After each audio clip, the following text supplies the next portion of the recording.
திருச்சிற்றம்பலம். அருள் தரும் சிவகாமி அம்மை உடனுரை அருள்மிகு கைலாயநாத பெருமான் திருவடிகள் போற்றி போற்றி. எம்பிரான் கச்சியப்ப சிவாச்சாரியார் திருவடிகள் போற்றி போற்றி. கந்தபுராணத்தினுடைய 100வது பாடல், திருநாட்டுப் படலத்தினுடைய 11வது பாடல் நம்முடைய சிந்தனைக்கு. வில்லுரு நாணினர் விரகத்தீயினர் உள்ளுரும் உயிர்ப்பினர் உலையும் நெஞ்சினர் தள்ளுரு தம் உணர்வு இன்றிச் சாம்பினர் கல்லினும் உளதுகொள் கருத்து அழிப்பதே.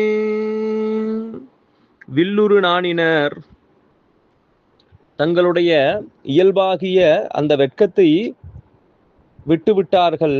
விரகத்தீயினர் விரகதாபத்திலே அந்த தீயிலே எரிகின்றனர்.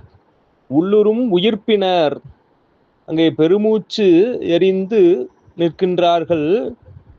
உலையும் நெஞ்சினர் அங்கே உழைப்பை போல தளர்ந்த மனத்தை உடையவர்களாக இருக்கின்றார்கள்.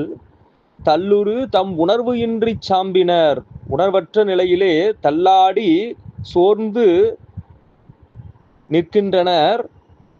கல்லினும் உளதுகொள் கருத்து அழிப்பதே.